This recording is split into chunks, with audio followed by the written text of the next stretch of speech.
So maglalagay tayo ng alternative air supply dito. Babawas tayo ng konting hose dito. Mahaba pa naman yung hose natin dito, 20 meters to eh, kaya no, mahaba pa yan, no?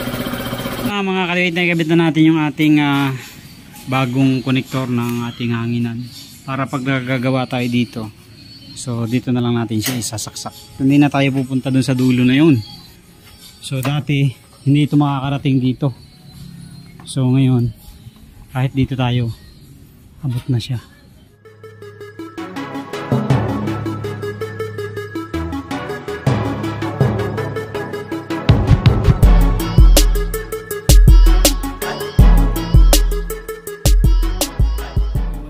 What's up mga kabit, ayan, welcome back dito sa ating YouTube channel. Kamusta po kayo? At meron tayong gagawin ngayon.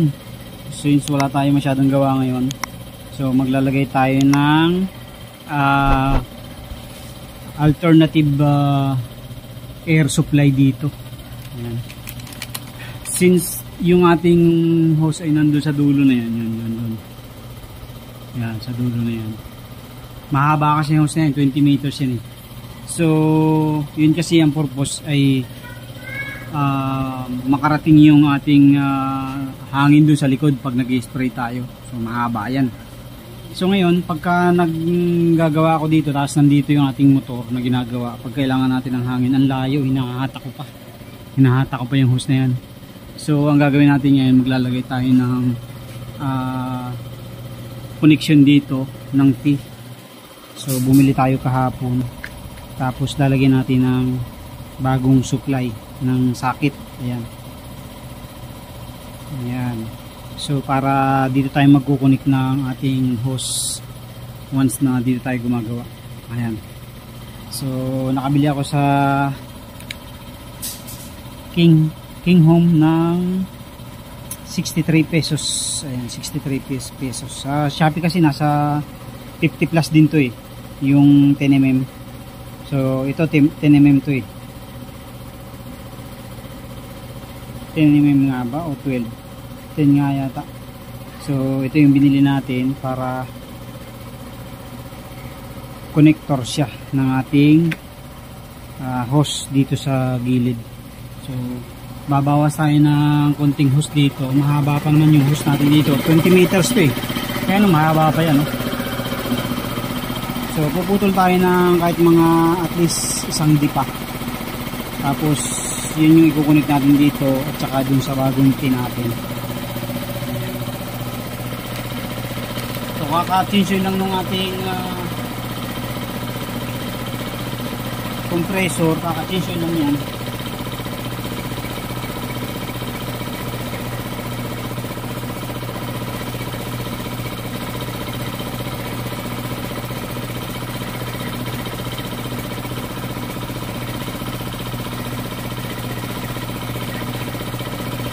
Ating mga ikakabit mga kaduit.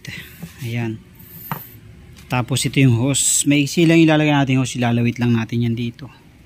Ayan. Puputulin natin doon. Tapos isushoot natin tong T natin. And then ilalagay natin ito dito sa T. Ayan. Magiging ganyan ang pwesto niya. Ayan. Tapos ngayon isusuot lang natin siya dito. Pataas. Para dyan yung pwesto ng ating ano. Papakita ko na lang mamaya mga kaliwit pagkatapos. Mga kaliwit, na ikabit na natin yung ating bagong konektor ng ating hanginan para pag gagawa tayo dito. So dito na lang natin siya isasaksak. Hindi na tayo pupunta dun sa dulo na yun. Kasi yung dulo na yan, ang purpose yun dun sa likod. Pag magpipintura tayo. So ito para dito ngayon. Wala pa nga lang tayong clip kasi nalimutan natin bumili. So ginawa ko, tinali-talian ko na lang muna. So susubukan natin dyan sa bagong chinchinsoil natin. Ayan, subukan natin. So yan, testingin natin siya mga kaduit.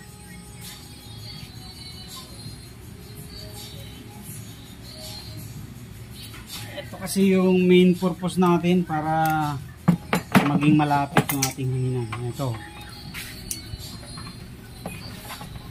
Ayan. Luktong na siya.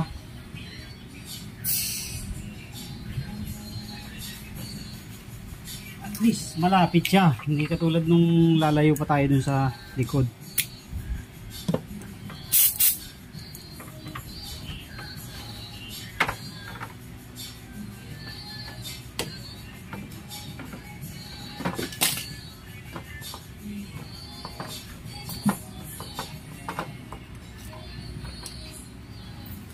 Ito yung basana puti. Puti. Ayan.